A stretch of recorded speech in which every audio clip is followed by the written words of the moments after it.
For the Bitcoin halving, for a new investor that maybe just came in the last couple of weeks, in basic terms, what is a piece of advice as people are watching the Bitcoin halving unfold for their first time? Today, I interview crypto analyst Scott Melker on how to prepare for the Bitcoin halving 2024. The halving itself, as in the day that it happens, which by the way is on 420, because the irony of the crypto space cannot be lost on anybody. Scott shares his journey, his experience. Listen, if you don't have PTSD from previous crypto cycles by being here and experiencing this, then you're some sort of robot hero. And I ask Scott the tough questions. Scott, what scares you? Because I'm bullish, you're bullish. I think Bitcoin's going above $100,000, but what could go wrong? Watch the whole video. Things get real. You don't have to answer anything, but that's like an obligatory question that your uncle will ask you at the next family reunion. Click subscribe for one video per day, keeping you informed about crypto. And let's start. In the last 3-4 weeks, Bitcoin hit all-time highs, surpassed it for a day, 2 days, and then we've just been consolidating for a few weeks now. What's your take on that? It's horrible. I can't sleep at night. It's a nightmare if price doesn't go up every single day. Now, obviously, I think it's completely normal. Consolidation is healthy. In fact, I would welcome sort of a long period of that, even a few months, because the longer you consolidate, the larger the expansion. I remain exceptionally bullish, but there's been some, I would say, significant signs of froth and some warning signs that things could have been getting toppy here. So I think a cool off is natural. It's unbelievable how people are panicking when Bitcoin is in the 60s or low 70,000s in April ahead of the halving, when those people would have literally probably gotten in line and slept outside for 17 straight days with no food to have 60,000 something prices in April if you asked them 3 months ago. But in this space, things move so fast, I think that people just get bored exceptionally quickly and find another place to gamble. That is spot on. And especially like if Bitcoin would have just been going up linearly for the past 3 months and just every day a little higher, everybody would have been thrilled where we are today. But the fact that it's volatile, some people seem to still be a little new. Yeah, absolutely. I mean, it's the great memes of, Leonardo DiCaprio and Gatsby, 66,000 on the way up. And then he's like in the tundra wrapped in buffalo skins on the way down at the same price a week later, whichever one you want to choose. It's just incredible to watch the human psychology of panic. When you zoom out, 66,000 is just an absolutely incredible price for Bitcoin, regardless of when it is, and especially at this early stage of the cycle, and especially in context of the Bitcoin spot ETFs pushing price this high, I think was everybody's dream. Now, the Bitcoin halving specifically, that has been getting a lot of coverage in these last several weeks from the mainstream media. Do you think it's going to be a buy the rumor, sell the news? The halving itself, as in the day that it happens, which by the way is on 420, because the irony of the crypto space cannot be lost on anybody. But I think that it's just a nothing event when it happens, right? We know that generally in the cycle, the halving comes and goes. You pop your champagne and then you go back to work, because nothing really occurs on that specific day. It takes a very long time for that supply reduction, the difficulty in hash rate, to really play itself out in the market. And to be quite frank, when you look at the numbers, even in a year, it really only reduces the supply in dollar terms by a few $billions. And now with ETF demand and supply, we've seen days where GBTC was almost $1 billion of net selling and outflows, and the market absorbed that. So I think from a very strictly fundamental perspective, the halving is not that big a deal for price. I think it's a huge deal for all the reasons that we've always believed in it, for the scarcity of Bitcoin, for the deflationary aspect, for it being superior money. But for price, it's almost, I think, like the narrative and cycle happens because it's a shared belief that the narrative and cycle will happen, which, by the way, is every thing in every market and every shared belief, right? It's only a matter of fact because people believe in it. But I don't expect much to happen on the halving date. I mean, my base case right now, and I've been saying this now for those 3 weeks, basically since we hit that all-time high, is that maybe now that we've absorbed the idea of the ETFs and the buying, maybe we kind of kick back into the normal halving cycle, which means what? Low volatility, low volume, really boring summer. People get chopped up, time-based capitulation. It's never going to break an all-time high again, and then up only in the fall. So imagine if we're in this exact price 6 months from now, the panic that this market will be feeling, and it would still be ahead of schedule to be at those prices in the halving cycle. What is your price prediction post halving? Now, let's go cycle top, end of the year, whenever that is, because this does have a long-term fundamental impact on price. What's your expectations?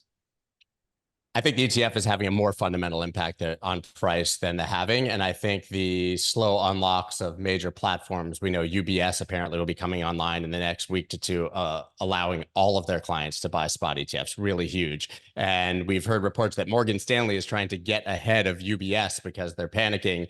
And now we see Citadel, Goldman Sachs, and others lining up to be to participate in the Bitcoin spot ETF. It's really crazy to see these huge institutions. So I think that wall of money and buying pressure is much more important at this point than the halving. I mean, I wouldn't be surprised if when the halving comes, we're still chopping around these prices. I have no idea. I don't have a crystal ball. These are just predictions, probably wrong. I mean, the odds of being right is, especially when you have time attached to it, are extremely low. But I would not be surprised if Bitcoin is roughly trading at the same price. And then we do one of those crazy 50K to 70K ranges, or 50 to 75, or 55 to even 80, make another high in there somewhere through the fall. And then all of a sudden we're at 100 grand before the year end. You know, November, December, we start really going up. We've seen that in the past. And then nothing would surprise me for a cycle high, to be quite frank. It could stop at 100 and we could be at 250. And neither of those things, I think, would be particularly surprising to me. But I think I'm an optimist, over 200,000 by the end of the cycle. There seems to be a big education this cycle from Michael Saylor, from investors like Lawrence Lepard, notable institutional guys, that they're not selling. Obviously, some people are going to sell, but that why would you sell to put it in a different asset when Bitcoin is that long-term hold? What are your thoughts? This is my third Bitcoin cycle, and I haven't sold any Bitcoin. So even from the beginning, that's been my approach. But holy wow, do I sell a lot of other stuff, right? So the Bitcoin I don't sell. Ethereum I've largely held. Everything else, partially Ethereum as well, I view as a speculative VC tech investment, which, by the way, can be awesome. And those can last and become long-term, multi-cycle, multi-decade holds. But I view basically the crypto market, if we're viewing it as different than Bitcoin, as a high stakes game of musical chairs or hot potato, where you hopefully find the winners and hold on to them, and Bitcoin to be something completely else. And so I think every single cycle you get more people that come in for various reasons. Bitcoiners would love to think that the reason everybody got here last cycle was Bitcoin, but I would say, if I had to put a number on it, 85 to 90% of the new entrants into crypto last cycle came through Doge and NFTs. Right? Which is why I don't think we're getting mainstream media attention to the new Bitcoin all-time highs. But I think if Doge makes a new all-time high, we're going to have a lot of people that aren't underwater and are really excited about crypto, as sad as that is. But, you know, I think that you add this sort of floor of never selling diamond-handed holders every single cycle. And to be quite frank, that's what excites me about the Bitcoin spot ETFs, and about that being the more fundamental event, because I think a lot of those people, not because they're diamond-handed or fundamentally believe, but when people allocate to a long-term investment portfolio, say 1%, 2%, 3%, they don't even know that price is down 10,000 or up 20 or down 40 because they don't check, right? People who are putting a Bitcoin spot ETF into their IRA because their investment advisor says you should have 1% in this might not check the price more than once a year. Right. And so I think in our echo chamber, in our little bubble, we obsess over daily price moves. But the people that are coming in are just going to view it, for better or for worse, like another stock that they've allocated to, that maybe they'll buy more if it goes down. Right. Because that's how most people view the assets that they are buying for retirement or long term. So I think we're getting more diamond handed holders for the right reason, and then getting a lot more passive investors who just aren't going to pay attention or sell either. So I do think that a bigger supply reduction in theory comes from the behavior of the market than it does from the halving. Scott, what scares you? Because I'm bullish, you're bullish. I think Bitcoin's going above $100,000, but what could go wrong? A lot of things could go wrong. So as I told you 3 weeks ago or 2 weeks ago, I basically sent a tweet that got me eviscerated. It said, I have some concerns. By the way, by even expressing that you have some concerns means that you're uber bear and, you know, punishable by walking the plank on fire. So I said, I have some concerns. as much as I understand the inflows of the Bitcoin spot ETFs are massive, we're getting new unlocks, RIAs are coming online, new institutions. That's incredible. I really think that sets a floor. But a lot of the at least temporary cycle top signals we've always seen in the past are happening.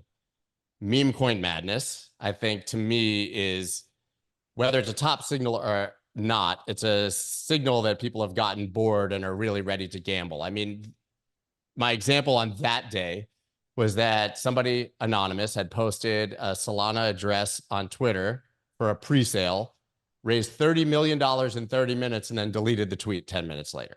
So you have people literally sending $30 million to a stranger in 30 minutes because they think that they're going to make a lot of money. And it lets me know that the major portion of the crypto native participants are in the casino and they're gambling and they're not leaving until they're broke, right? And so I think that those are really very significant top signals. If you looked at charts, I mean, even, you know, L1s and the larger moving altcoins were overbought on RSI. You know, that doesn't mean the top is in, it just means a top is in, and it was, right? So you have to always kind of talk about tops and cycles with time frames attached, because you can have a top without having the top, right? So that was my argument sort of for a longer consolidation. If all of that madness continues, potentially gets on the radar of the regulator, although I don't think people take the SEC very seriously at this point or fear them. But I mean, you never know what's on the horizon from the government or a regulator or something. So I do think there's potential black swans. And I do think that there's a degree of shooting ourselves in the foot in this community when things are building so nicely fundamentally with the adults in the room. The behavior that we're doing on the other side, not myself necessarily, but as a community, could be very damaging. But I just think we have a lot of signals of froth. But I do think that the spot ETF flows will outweigh that. I think the fact that we're in an election year, I think the fact that the economy has been surprisingly resilient and strong. There's just no huge apparent headwinds at the moment. It feels like it's nothing but tailwinds. But, you know, listen, if you don't have PTSD from previous crypto cycles by being here and experiencing this, then you're some sort of robot hero. But I think we all mentally should always think, what would I do if the top was in right now?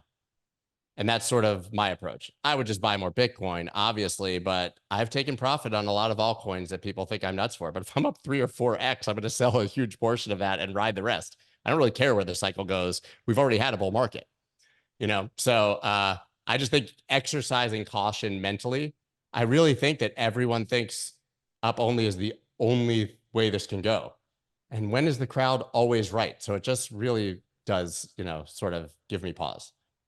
For the Bitcoin halving, for a new investor that maybe just came in the last couple of weeks, in basic terms, what is a piece of advice as people are watching the Bitcoin halving unfold for their first time?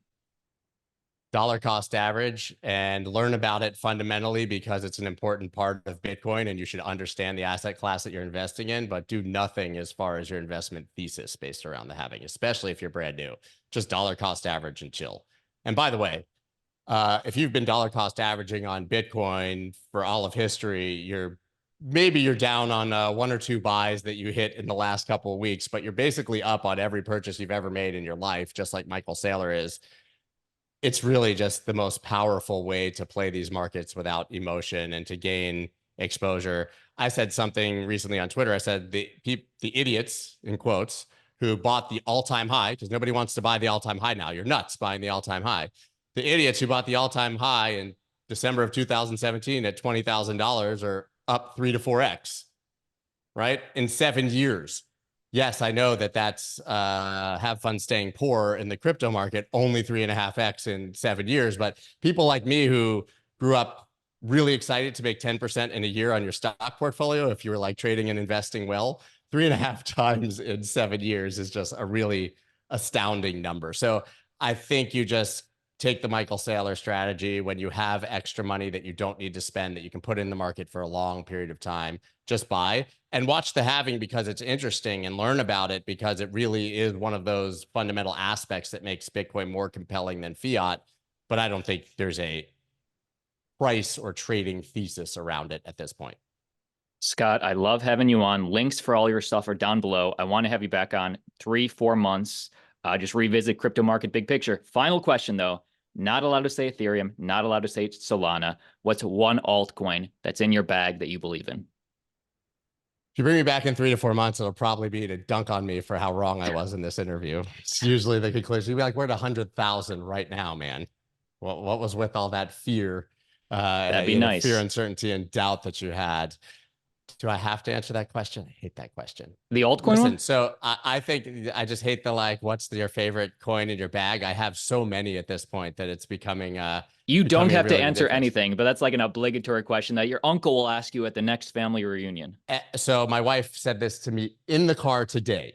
She said, imagine I wasn't your wife. I was like, can't. But imagine I wasn't your wife. And I was like, this is going to get weird. But she was like, and I asked you the question that everybody asked me, because people ask her knowing that she's married to me, like, what coin should I buy right now? And I say, Bitcoin, Ethereum, and maybe Solana, because I refuse to give that answer, because even if it goes up 3x, and they're not going to know if I intended to sell or when I intended to sell or what my thesis was. And they're going to ride it to zero if it ends up being a complete train wreck. I can tell you that as far as like buckets, I think RWA will continue to do exceptionally well. I think AI will have another cycle, although maybe sort of cooling off right now. And I think gaming is going to be absolutely massive. I think we have legitimate AAA games coming to blockchain this cycle that we didn't before. I mean, I'm still invested in Illuvium and Star Atlas and a lot of the big games from last time, and I've largely ridden those waves. I just invested in Gunzilla, which is coming out, which is, I mean, talking about like a game on PlayStation with epic NFTs.